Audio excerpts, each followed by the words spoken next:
J'ai à cœur de prêcher avec vous sur Josué chapitre 5. Le titre du message, c'est « Passer Pâques à Gilgal ». Voilà. C'est une prédication qui, je pense, est pertinente et qui est appropriée pour ce que nous vivons, ce que l'Église vit. Est-ce que vous connaissez Josué ? Amen, vous connaissez ?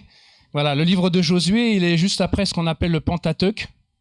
J'ai pas dit un gros mot. Pentateuque, c'est Genèse, Exode, Lévitique, Nombre, Deutéronome.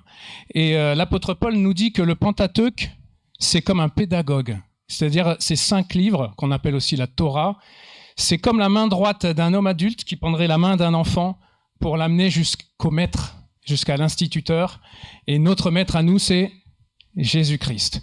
Et c'est intéressant parce que dès que Josué arrive, on voit en fait comment Dieu va amener un homme jusqu'à rencontrer le Christ. Vous allez voir ça. Et ce matin, j'aimerais qu'on puisse s'identifier à Josué et s'identifier aussi au peuple qui était avec Josué. Le titre du message, c'est « Passer Pâques à Gilgal ». Et vous verrez, même si Pâques, c'est un sujet de grande joie, ça c'est certain, Jésus-Christ est ressuscité pour nous, c'est un souvenir de délivrance pour le peuple d'Israël. Mais cette Pâques-là, vous la verrez, elle est très spéciale. Elle est spéciale déjà, c'est la première Pâques qui sera vécue à Canaan, en terre promise. C'est la première Pâques qui est vécue à Canaan, en terre promise. Ça, c'est hyper important. Mais avant, pour bien rentrer dans le message, on va faire quelques révisions, pour certains, sur qui est Josué. Josué, avant le chapitre 5, où on va lire, c'est un homme qui a été formé au combat. C'est un guerrier. Exode 17, on le voit, c'est lui qui va choisir des combattants pour combattre Amalek. C'est un guerrier. Ça, c'est intéressant. C'est aussi un serviteur fidèle de Moïse. C'est écrit, Exode 24, que Moïse se leva avec Josué, son serviteur. Donc, c'est pas rien. C'était le bras droit de Moïse. Je pense que ça pèse quelque chose quand même. La Bible nous apprend aussi, peut-être plus important, que Josué était un homme attaché à la présence de Dieu. Ça, c'est le plus important. Il était attaché à la présence de Dieu. Exode 33, c'est écrit que Josué, fils de Nun, ne sortait pas du milieu de la tente. Il était comme ça dans la tente de la rencontre et il était certainement un auditeur des échanges que Moïse avait avec l'Éternel, même si ces choses devaient lui être, on imagine, un peu cachées. Mais il était au plus près de Moïse. Et il savait ce que c'était que la prière. Il savait ce que c'était que l'intercession. Et il avait pu partager une intimité avec Moïse. C'est un homme qui aimait la présence de Dieu. Est-ce que vous aimez la présence de Dieu ? Amen. Et il y a quelque chose aussi qui est important, ça on le voit dans Nombre 13, c'est que c'est un homme qui a eu un nom ou un prénom transformé. Ça, c'est important. Si vous lisez dans Nombre 13, c'est écrit que Moïse donna à Osée, fils de Nun, le nom de Josué. C'est-à-dire qu'avant, il ne s'appelait pas Josué, il s'appelait Osée. Et c'est Moïse qui lui a donné un nouveau prénom. Et ça, c'est important parce que ça nous parle de transformation. Et le message de ce matin, c'est ça, c'est être transformé. Et pour être transformé, on verra, on a besoin de passer Pâques à Gilgal. Nous aussi, on veut être transformés, on veut passer de Osée à Josué. Et enfin, c'est un homme de foi. On le lit dans Nombre 14. Quand lui, il était espion, quand d'autres ont vu des impossibilités, lui, il a vu une possibilité pour Dieu d'agir. C'était un homme de foi. Il s'est dit, Dieu peut tracer un chemin. Amen. Dieu peut tracer un chemin. Il a tracé un chemin à travers la mer Rouge. Il peut nous tracer un chemin.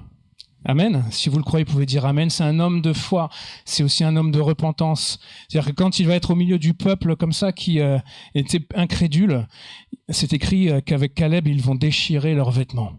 Donc c'est quelqu'un qui a soif, qui a foi en Dieu, qui est attaché à la présence de Dieu et qui sert. Ça, c'est important. Continuons. Là, dans Josué 5, on va lire, ils sont à Gilgal. Gilgal, on va voir ce que c'est exactement, et c'est hyper important pour nous ce matin. Et je voudrais qu'on lise le premier verset de Josué chapitre 5. On va parcourir ce chapitre ensemble. Et on va lire pour l'instant le premier verset, si vous voulez bien. Et on verra que Dieu a donné à l'Église une victoire spirituelle. Lorsque tous les rois des Amoréens à l'occident du Jourdain et tous les rois des Cananéens près de la mer Méditerranée, je rajoute, apprirent que l'Éternel avait mis à sec les eaux du Jourdain devant les enfants d'Israël jusqu'à ce que nous eussions passé, ils perdirent courage et furent consternés à l'aspect des enfants d'Israël. Je vous explique. Moïse est mort. Josué a pris le relais. Josué a connu le Dieu qui a fait traverser le peuple au travers de la mer Rouge. Et là, l'Éternel a fait passer ce peuple-là au travers du Jourdain. L'Éternel a ouvert le Jourdain, là où l'arche est entrée, et ce peuple a traversé le Jourdain à pied sec. Comme pour dire, Dieu n'a pas changé. Comme pour dire, Dieu est toujours le même. Le Dieu qui te fait traverser la mer Rouge veut te faire traverser le Jourdain. Amen. Le Dieu de Moïse est toujours vivant et il est avec Josué, son serviteur. Ça, c'était le message. Quand ils ont traversé ce fleuve, c'est écrit qu'ils ont pris 12 pierres, une pour chaque tribu qui était au milieu du fleuve. Et ces 12 pierres, ils les ont sorties du fleuve et ils ont construit un mémorial, un monument, comme pour se rappeler encore une fois que Dieu est toujours le même. Après, le peuple est passé, l'arche est sortie et le fleuve du Jourdain s'est refermé derrière eux. Et ça, c'est hyper important.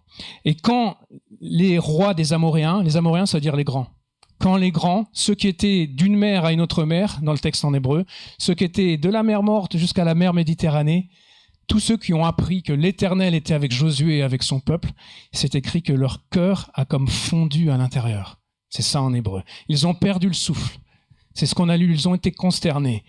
Et ce matin, la nouvelle pour nous, c'est la suivante, c'est que Satan, notre ennemi, notre adversaire, notre opposant, le tentateur, l'accusateur des frères, a été vaincu par Jésus-Christ. Amen. Et à chaque fois que l'évangile est annoncé, à chaque fois que la Pâque est annoncée, eh bien, Satan aussi, son cœur, il fond. Il est comme consterné. Et il est rendu sans puissance. Amen. C'est la vérité. Dieu est le Dieu des promesses tenues.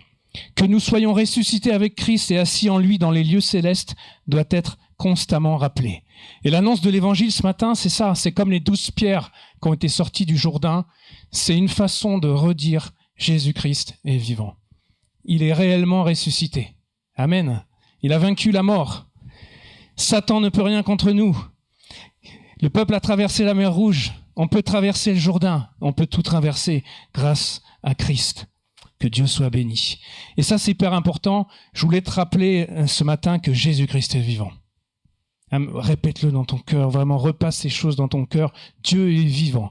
Et quelle que soit la mer Rouge, quel que soit le Jourdain qui ferme tes pas, s'il y a l'arche de l'Alliance, s'il y a la présence de Dieu avec toi, tu traverseras. Amen. Même s'il y avait un fleuve, mais s'il y avait le feu, tu traverseras le feu. Tu traverseras le fleuve, que Dieu soit béni. Notre ennemi est vaincu. Je voudrais maintenant voir ensemble le deuxième point, et on va lire les versets 2 à 9. Voilà, ne nous privons pas de lire le texte biblique. Il y a 15 versets au total. En ce temps-là, l'Éternel dit à Josué, « Fais-toi des couteaux de pierre et circoncis de nouveau les enfants d'Israël. » Une seconde fois. Josué se fit des couteaux de pierre et circoncis les enfants d'Israël sur la colline d'Aralot, ce qui veut dire la colline des prépuces. Voici la raison pour laquelle Josué les circoncis. Écoutez bien. Tout le peuple sorti d'Égypte, les mâles, tous les hommes de guerre étaient morts dans le désert pendant la route, après leur sortie d'Égypte. Tout ce peuple sorti d'Égypte était circoncis. Tous ceux qui sont sortis d'Égypte étaient circoncis. Mais tout le peuple né dans le désert, pendant les années de marche, et tout le peuple né dans le désert, pendant la route, après la sortie d'Égypte, n'avait point été circoncis. Il n'y avait pas eu la circoncision de la génération née dans le désert. Car les enfants d'Israël avaient marché 40 ans dans le désert, jusqu'à la destruction de toute la nation des hommes de guerre sortis d'Égypte, qui n'avaient point écouté la voix de l'Éternel. L'Éternel leur jura de ne pas leur faire voir le pays qu'il avait juré à leur père de nous donner, pays où coule le lait et le miel, la bénédiction, la terre promise. Ce sont leurs enfants qu'il établit à leur place, et Josué les circoncis, car ils étaient incirconcis, parce qu'on ne les avait point circoncis pendant la route. Voilà, Dieu insiste. Et je pense que si la parole de Dieu insiste, c'est que c'est important. Lorsqu'on eut achevé de circoncire toute la nation, ils restèrent à leur place dans le camp jusqu'à leur guérison. L'Éternel dit à Josué, « Aujourd'hui, j'ai roulé de dessus vous l'opprobre de l'Égypte. » Et ce lieu fut appelé du nom de Gilgal jusqu'à ce jour. Et Gilgal, ça veut dire, ça a été roulé. On pourrait même dire, la pierre a été roulée. Ta honte a été roulée. Tout ça a été évacué. C'est important. Ce deuxième point, c'est de dire que Dieu nous appelle à une nouvelle consécration. Il y a quelque chose que Dieu veut faire.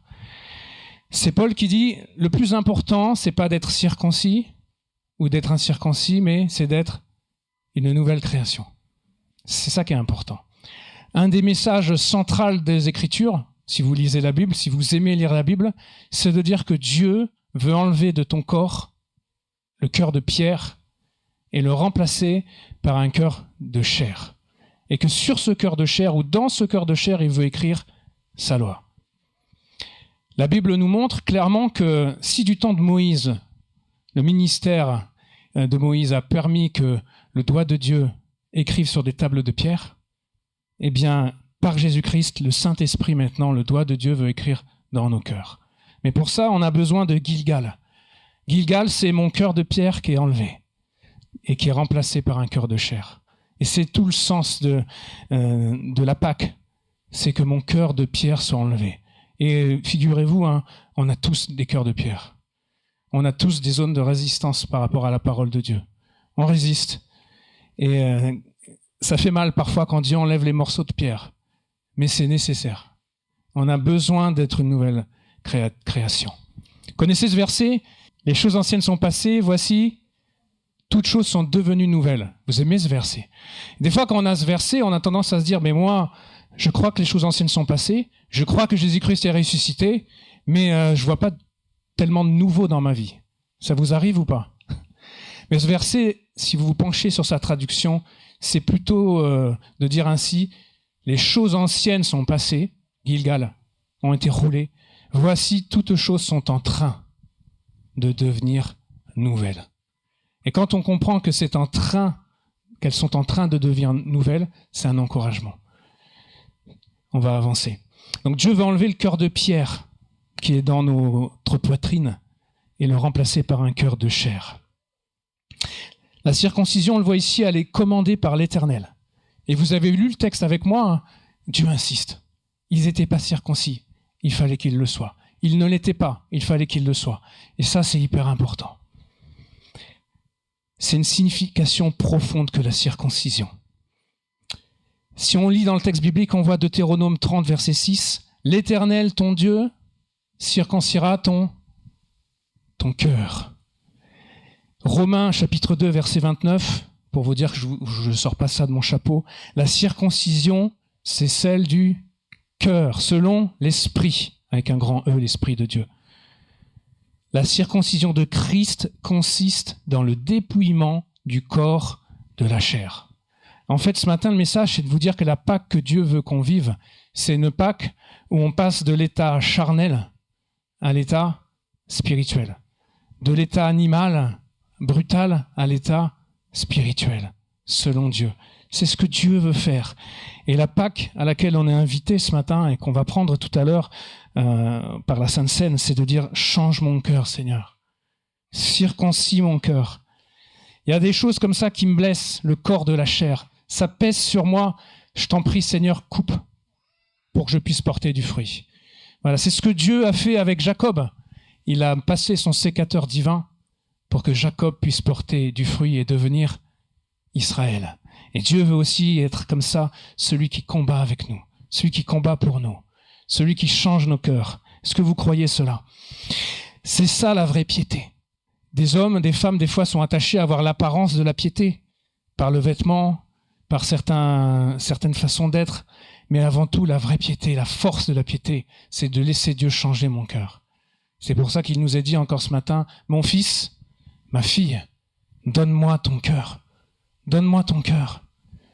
J'ai besoin que mon cœur change. Et Josué va obéir.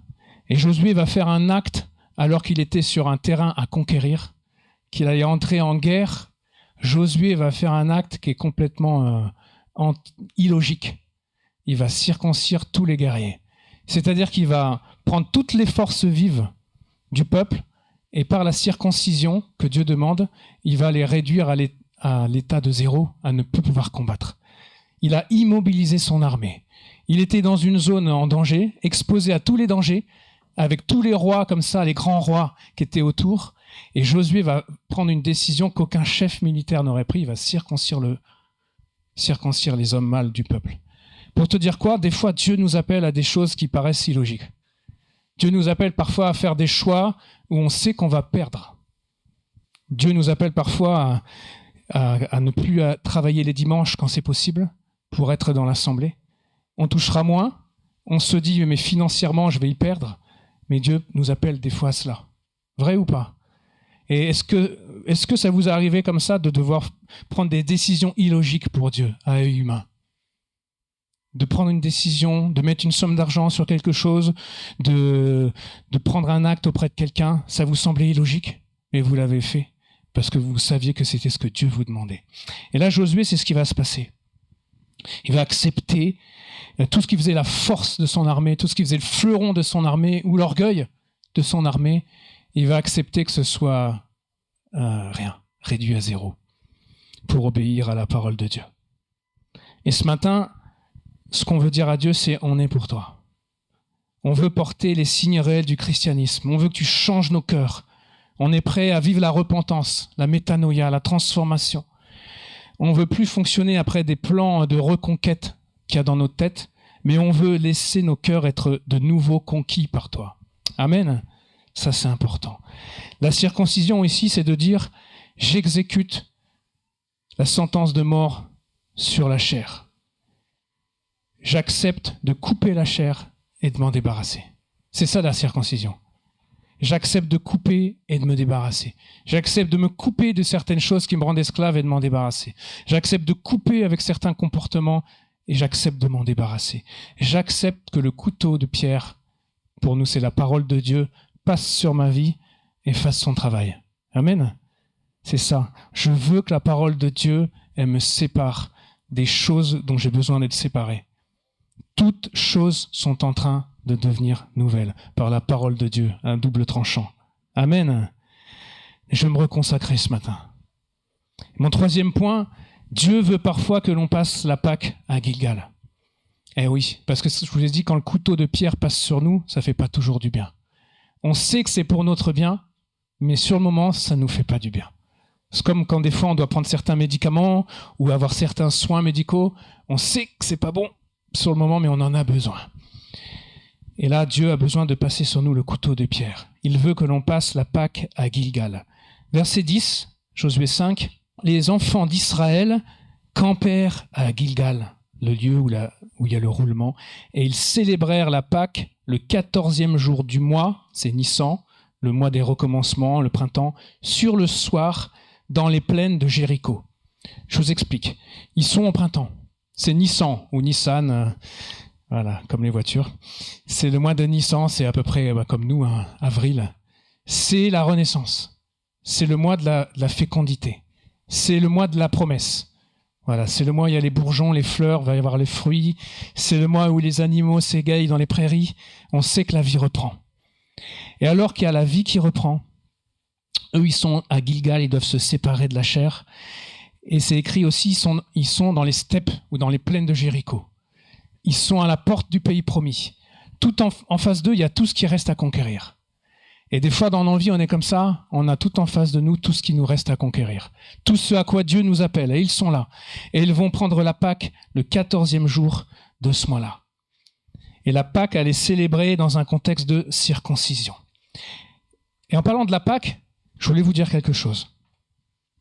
On lit ça dans Nombre 9, Nombre chapitre 9 pour ceux qui veulent vérifier. Nombre chapitre 9 nous montre que la Pâque doit être fêtée le 14e jour du mois de Nissan. Tous ceux qui étaient opérationnels pour fêter la Pâque étaient invités à fêter la Pâque. Mais il se trouvait que certaines personnes, parce qu'elles avaient touché des morts ou qu'elles étaient rituellement impures, ne pouvaient pas participer à la Pâque. Et ce qui est beau, c'est que le Seigneur a prévu une disposition leur disant, si tu ne peux pas le faire le 14 de ce mois-là, tu pourras le faire le 14 du mois d'après. Vous me suivez ? Pour te dire quoi ce matin ? C'est que Dieu t'appelle à conquérir. Dieu t'appelle à des grandes choses. Dieu t'appelle à le servir. Dieu t'appelle à l'aimer. Dieu t'appelle à marcher dans une vie juste. Mais parfois, sur le moment où tu reçois l'appel, t'es pas prêt. Vrai ou faux ? T'es pas prêt. Parce que ton cœur est encore fermé, parce qu'il y a encore des choses où tu résistes, parce que tu es attaché comme ça, alors que Dieu veut t'enlever ton cœur de pierre, toi tu retiens la main de Dieu pour que le cœur de pierre s'enlève pas et t'es pas prêt. Et Dieu nous montre dans son écriture, Nombre chapitre 9, si vous voulez vérifier, Dieu sera patient avec toi. Dieu va te donner du temps encore. Il va te donner comme un sursis pour que ton cœur puisse changer, pour que tu te laisses changer par lui. Et on voit, si on n'était pas prêt le 14 Nissan, c'était le mois d'après, je ne vais pas le prononcer parce que je vais l'écorcher, mais le mois d'après, possibilité de prendre la Pâque en différé. C'est comme si Dieu nous disait, si tu n'arrives pas ce matin à prendre le train en route, accroche-toi à Dieu, car tu auras moyen de reprendre le wagon d'après. C'est beau quand même. Dieu est patient. Il use de patience. Parce qu'il veut qu'on se repente. Et il veut qu'on change. Et il veut changer notre cœur. Par contre, Nombre chapitre 9, si vous lisez, ça nous dit aussi quelque chose, c'est que si tu es opérationnel pour prendre la Pâque et que tu ne prends pas la Pâque, c'est écrit que Dieu te retranchera du peuple pour l'ancienne alliance. Et il y a une leçon spirituelle pour nous à comprendre aujourd'hui, c'est que si je suis en état de vivre ce que Dieu a pour moi, mais c'est simplement parce que je résiste pour résister, ça par contre c'est pas bon. Vous savez, il est écrit, c'est Jacques, celui donc qui sait faire ce qui est bien et qui ne le fait pas commet un péché. Parce que des fois on se demande c'est quoi le péché. Tu sais faire ce qui est bien, tu le fais pas. Tu es en capacité de le faire mais tu le fais pas. Ça par contre c'est un péché. Et on voit comme ça l'équilibre de Dieu qui est prêt à laisser un temps de sursis pour nous permettre de changer, mais qui en même temps est capable de nous dire, là maintenant t'es dos au mur. Et il faut que tu acceptes le plan de Dieu pour toi. Amen. C'est biblique ou pas ? C'est Nombre chapitre 9 pour vérifier. Dieu tient compte de nos contextes. Il accorde un délai à celui qui est en péché, mais il ne tiendra pas pour quitte celui qui peut venir et qui ne vient pas. Si tu traverses une période difficile, Dieu t'accorde un délai. Reprends-toi, remets-toi en selle, parce que la Pâque t'attend. Mais si tu es OK et que tu t'abstiens, sache que Dieu prendra cela au sérieux, car on ne joue pas indéfiniment avec la grâce. Que Dieu soit béni. Amen. On l'a chanté, non pas ma volonté, mais ta volonté. Non pas ma volonté, mais ta volonté. Non pas ma volonté, mais ta volonté. Ça, c'est une des plus belles prières dans le Nouveau Testament, c'est la prière du Christ. Et regardez la prière du Christ, alors que la coupe de la colère de Dieu est là devant lui, qui va devoir boire à notre place cette coupe de la colère, il fera cette prière à Dieu. Pour dire que Dieu tient compte de nous, de ce qu'on a dans le cœur, de nos émotions. Quand c'est trop dur, quand on dit « je suis pas prêt », Dieu tient compte de ça. Jésus-Christ était prêt, rassurez-vous. Mais Jésus-Christ, dans son humanité, a fait cette prière pour nous montrer que Dieu, c'est pas un tyran, mais c'est quelqu'un qui veut qu'on fasse sa volonté parce que sa volonté, elle est bonne pour nous. C'est écrit, est-ce que tu crois que la volonté de Dieu est bonne pour toi ? C'est écrit, c'est Dieu qui parle, j'ai voulu publier une loi grande et magnifique pour le bonheur d'Israël. Quand Dieu parle, c'est pour notre bien. Il nous veut du bien. Il est pour nous. Au point 4, maintenant, sur mes 5 points. Dieu nous prépare à une nouvelle nourriture. Lisons, versets 11 et 12. Ils mangèrent du blé du pays. Certains appellent ça le vieux blé. Ils mangèrent du blé du pays le lendemain de la Pâque, des pains sans levain et du grain rôti. Ils en mangèrent ce même jour. La manne cessa le lendemain de la Pâque, quand ils mangèrent le blé du pays.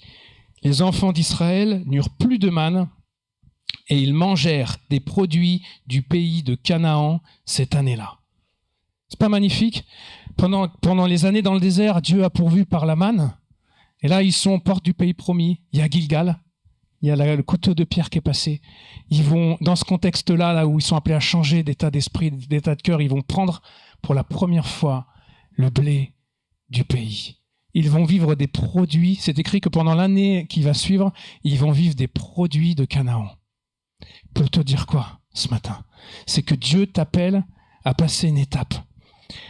Le blé du pays, pour nous ce matin, c'est ceci. Jean chapitre 4, verset 34. Écoutez bien. Jésus leur dit, ma nourriture est de faire la volonté de celui qui m'a envoyé et d'accomplir son œuvre. Écoutez bien. Le blé du pays, pour nous, c'est ceci. 1 Jean chapitre 5, verset 3. Car l'amour de Dieu consiste à garder ses commandements. C'est ça, aimer Dieu. Aimer Dieu, c'est garder les commandements de Dieu. Et ces commandements ne sont pas pénibles. À nous, on est comme ça. Des fois, la parole de Dieu, on peut trouver ça pénible. Changer, se plier à ce que Dieu veut, on peut trouver ça pénible. Mais c'est pas pénible. C'est pour notre bien. Oh, que Dieu soit béni. Son corps est vraiment une nourriture. Le corps du Christ. Et son sang est vraiment un breuvage. C'est ça. Dieu nous prépare à une nouvelle nourriture. Quand Dieu change mon cœur, c'est pour que je puisse me nourrir du Christ. Et c'est ça qu'on va faire en prenant la Sainte Seine. On va se nourrir du Christ. On va se nourrir de qui il est, de ce qu'il représente pour nous. On va s'abreuver de son sang qui est vraiment un breuvage. Alors ça, c'est spirituel, hein, vous l'avez compris. Quand Jésus a dit ça pour la première fois, les gens n'ont pas compris. C'est spirituel. Les gens ont dit, ta parole est dure, qui peut l'entendre? Jésus nous appelle à ce qu'on se nourrisse de lui. Il nous appelle à l'obéissance. Il nous appelle à passer de la manne au blé du pays. Il nous amène à passer de l'adolescence dans le désert à un âge adulte. Il nous amène à passer de l'enfantillage à la maturité. La manne et le blé du pays, en vérité, c'est deux types de Christ. Deux nourritures que Dieu a données à son peuple. La manne, c'est Christ sur terre, on peut voir ça comme ça. Et le blé du pays, c'est Christ en gloire. Et quand moi, je vis ma Pâque personnelle, j'ai besoin à la fois de me nourrir de ces paroles d'humiliation, où c'est écrit « Soumettez-vous sous la puissante main de Dieu, humiliez-vous devant votre Dieu », où j'ai besoin de ces temps d'abaissement, où j'ai besoin que la parole de Dieu vienne faire le couteau de pierre sur ma vie. Mais j'ai aussi besoin du blé du pays, de cette parole où Dieu me dit que Christ est ressuscité, que Christ ne meurt plus, que Christ veut m'ouvrir des portes, que Christ veut me donner la victoire. Amen. J'ai besoin des deux. Je peux pas ce matin, en tant que prédicateur, venir avec une main pleine de manne uniquement, ou venir avec une main pleine de blé du pays. Je dois venir ce matin devant vous avec une main pleine de manne pour vous dire, humiliez-vous sous la puissante main de Dieu. Acceptez qu'il change votre cœur de pierre en cœur de chair. Laisse-le changer ton cœur. Et je dois aussi venir avec une main pleine de blé du pays et te dire, Christ est ressuscité. Christ est glorieux. Christ est présent dans tes combats. Christ veut ouvrir tes portes. Christ veut t'accompagner. Christ veut te donner la victoire. Amen. Que ce livre de la loi ne s'éloigne point de ta bouche. C'est alors que tu auras du succès dans tes entreprises. C'est alors que tu réussiras. Ça, c'est Josué. Et on veut ça. Ce matin, est-ce que tu veux la manne? Oui. Est-ce que tu veux le blé du pays? Oui. Est-ce que tu veux passer d'étape en étape tel que Dieu le veut t'amener? Oui. Est-ce que tu es prêt à céder ta volonté pour la sienne? Oui. Seigneur, je le veux. Tu es mon sauveur, mais tu es aussi mon Seigneur. Nous sommes sauvés, c'est Tozer qui dit ça, nous sommes sauvés en acceptant Christ comme sauveur. Nous sommes sanctifiés en l'acceptant comme Seigneur. Nous ne pouvons pas faire la première chose sans faire la seconde, mais nous ne pouvons pas faire la seconde sans aussi faire la première. Ça veut dire en plus simple, Dieu veut être ton sauveur et ton Seigneur. Amen. Il veut être ton sauveur et ton Seigneur. Seigneur, prépare-moi à une nouvelle nourriture. Je veux être spirituel. Je veux nourrir mon être spirituel. Je veux nourrir mon esprit de ta parole. Je veux faire de l'Éternel mon délice. Je veux faire des paroles de fidélité ma pâture. Je veux me nourrir de qui il est. Fais de l'Éternel tes délices, et il te donnera ce que ton cœur désire. Je veux être semblable à Christ. Mon dernier point, quand on a dit tout ça, en fait, on parle de quoi? Quand on a dit que Dieu nous a donné la victoire sur tous nos ennemis, que Satan n'a plus aucun pouvoir sur nous, quand on a dit qu'on est appelé à une consécration, quand on a dit qu'il faut être spirituel et se débarrasser de la chair, quand on a dit qu'il faut manger cette nouvelle nourriture que Dieu a pour nous, on dit quoi? On dit qu'il faut être un disciple. On dit qu'il faut marcher comme marchent les disciples. Et un disciple, c'est quoi? Parce que ça fait peur des fois, un disciple. On croit que c'est règle sur règle, sur règle, sur règle. Paul nous dit que règle sur règle, ça devient pernicieux par l'abus. Être un disciple, premièrement, c'est être dans sa présence. Amen. Il en choisit 12. Pourquoi? Pour les avoir avec lui. Il en choisit 12 pour les avoir avec lui. Et à Pâques, ça aussi c'est merveilleux, à Pâques, dans une famille juive, on renversait les règles. Vous savez, normalement, autour du chef de famille, on mettait l'aîné, on mettait le glorieux, le puissant. Et Jésus, à Pâques, il a mis le plus jeune. Il a mis Jean. C'est pas beau? Il a réservé une place pour Jean. Une place près de lui, près de son cœur. Et Dieu aussi te réserve une place à ses côtés. Amen. Si tu es dans le Christ, si tu mets ta foi en Jésus-Christ, tu as une place aux côtés de Dieu. Être un disciple, c'est quoi? Jésus en choisit 12 pour les avoir avec lui. C'est ça d'abord être un disciple. Je vous exprimer ça ce matin, c'est une histoire de cœur, c'est une histoire d'amour, c'est une histoire d'intimité, c'est une histoire de tête à tête avec le Seigneur. C'est ça. Je suis pas en train de vous parler d'un couteau de pierre de circoncision juste pour faire des règles. Je voudrais qu'on comprenne cela. Soyons des disciples. Aimons le Seigneur de tout notre cœur. Dieu a pour nous, c'est mon dernier point, une nouvelle direction, mais avant tout, il veut nous rencontrer. Lisons les 2 derniers versets de ce chapitre 15. Ou les 3 derniers. Comme Josué était près de Jéricho, il leva les yeux et il regarda. Il voit Jéricho. Peut-être il voyait la forteresse au loin. Il voit l'impossibilité, il voit la difficulté, il voit l'avenir à boucher. Il lève les yeux, il regarde. Voici un homme se tenait debout devant lui, son épée nue à la main. Il alla vers lui et lui dit, « Es-tu des nôtres ou de nos ennemis ?» Il répondit, « Non, mais je suis le chef de l'armée de l'Éternel. J'arrive maintenant. » Josué tomba le visage contre terre, se prosterna et lui dit, « Qu'est-ce que mon Seigneur dit à son serviteur ?» Et le chef de l'armée de l'Éternel dit à Josué, « Ôte tes souliers de tes pieds, car le lieu sur lequel tu te tiens est saint. » Et Josué fit ainsi. Amen. Amen. Reprenons ça. Il regarde Jéricho, il y a tous ces défis. Et alors là, il y a un homme qui va se tenir debout. Et moi, quand je lis ça, je pense à Thomas, l'incrédule, avec les disciples. Et là, Jésus, il apparaît debout devant lui. Ça, c'est pas beau. Ça, c'est merveilleux. Christ était là, debout. Lui, ne le voyait pas. Thomas ne le voyait pas. Et dans l'assemblée, ici, Jésus-Christ est présent. C'est pas une phrase de prédicateur, il est présent. Il est debout au milieu de nous, parce qu'il est vivant. Parce que là où 2 ou 3 sont réunis en son nom, il est au milieu d'eux. Et Jésus-Christ est là, debout au milieu de nous. Et ici, ce chef des armées de l'Éternel, on le comprend, c'est Jésus-Christ, qui apparaît à Josué. Il lui apparaît une épée nue dans la main. C'est lui qui tient l'épée. Amen. Est-ce que vous croyez que Jésus-Christ est souverain? Il y a ce chant qu'on chantait dans le passé, c'est lui qui tient l'épée, qui décide des combats. C'est lui le chef.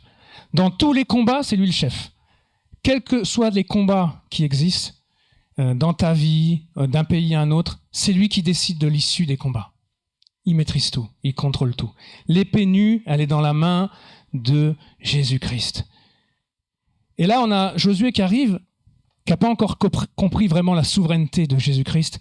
Il va s'approcher de cet homme et il va lui dire « Es-tu des nôtres ou de nos ennemis ?» Là déjà, on pourrait s'attarder sur ça. Il y a un homme qui vient avec une épée nue, on pourrait se dire c'est un ennemi, et Josué ne va pas avoir peur. Vous avez vu? Il va s'approcher. Moi, je crois, et c'est appuyé sur tout ce que je vous ai dit précédemment bibliquement, Josué n'avait pas peur de cet homme qui était une théophanie, qui était une apparition du Fils de Dieu. Josué n'avait pas peur parce qu'au fond de lui, parce qu'il avait évolué avec Moïse, parce qu'il avait la foi, il savait que Dieu, que le Fils de Dieu lui voulait du bien. Amen. Il nous veut du bien. Est-ce que tu crois que Jésus-Christ te veut du bien? Le Christ glorieux, celui qui tient l'épée, le souverain, te veut du bien. Arrête de croire que Dieu te veut du mal. Arrête de croire que ses commandements, c'est pour t'empêcher de vivre. Dieu te veut du bien. Ses interdictions, c'est pour ton bien. Ses commandements, c'est pour ton bien. Sa parole, c'est pour ton bien. Ses promesses sont pour ton bien. Et là, Josué va s'approcher de cet homme et va lui poser une question. Es-tu des nôtres ou de nos ennemis? Un peu comme s'il disait, t'es avec moi ou t'es contre moi? Et là, la réponse du chef des armées, de cette apparition de Christ, il y a un recadrage. Non, mais je suis le chef de l'armée de l'Éternel, j'arrive maintenant. T'es avec moi ou t'es contre moi?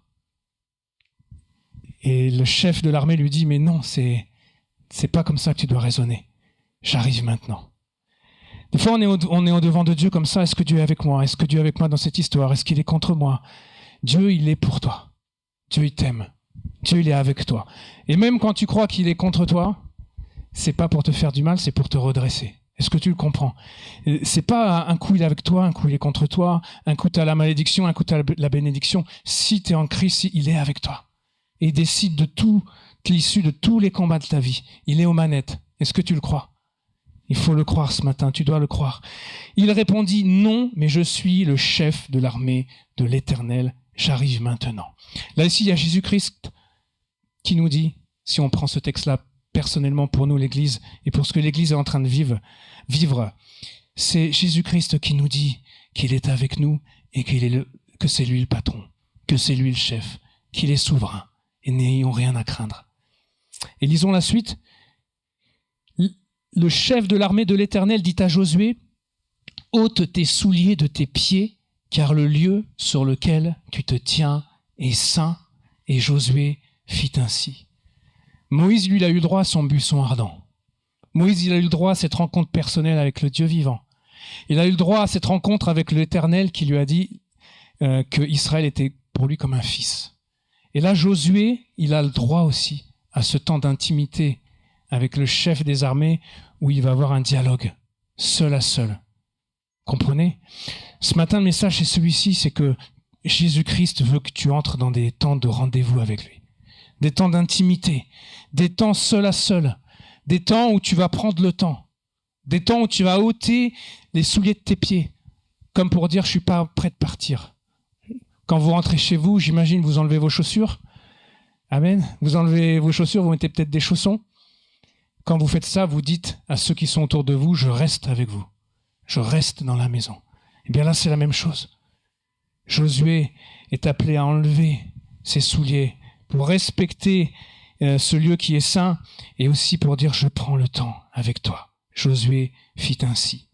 Il y a une rencontre. Et ça, c'est important. Je crois en l'importance des temps seul à seul avec Dieu. Je crois que la foi nous amène à nous approcher de Dieu. Je crois que la foi nous fait comprendre que Jésus-Christ est pour nous. Je crois que la foi nous amène à nous attacher en Jésus-Christ et à entendre la voix du Père qui nous dit « Tu es mon fils bien-aimé, ma fille bien-aimée en qui j'ai mis toute mon affection ou toute mon approbation. » Voilà, c'est de ça dont on a besoin ce matin, d'être en Jésus-Christ et de recevoir par le Saint-Esprit l'amour du Père. Parce que devant nous, il y a des Jérichos. Devant nous, il y a des défis. Dans notre famille, dans l'église, dans notre travail, dans nos vies personnelles, dans nos vies spirituelles, il y a des défis, il y a des Jérichos.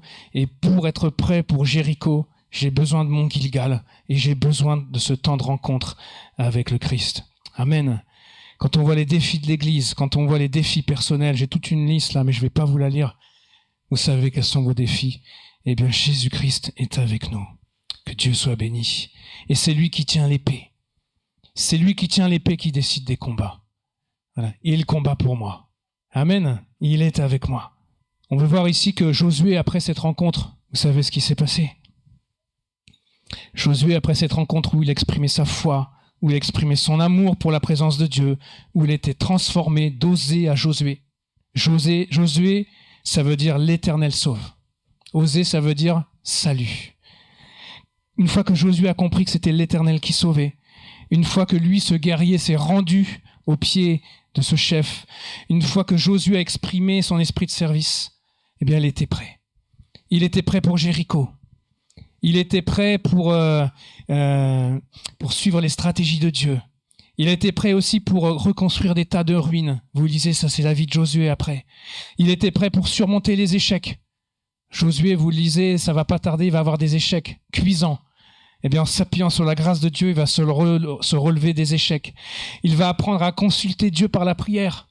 On verra après que Josué va avoir des soucis parce qu'il n'aura pas consulté Dieu. Et Dieu va lui apprendre le chemin de la prière. On voit qu'après, Josué va persévérer. Alors qu'il aurait dû être découragé, il va persévérer parce qu'il aura rencontré le chef des armées de l'Éternel. Et on voit aussi qu'il va organiser la conquête de Canaan, qu'il va transmettre un héritage spirituel et surtout, on voit qu'il sera fidèle jusqu'à la fin. Amen. Ce matin, on veut être des Josué.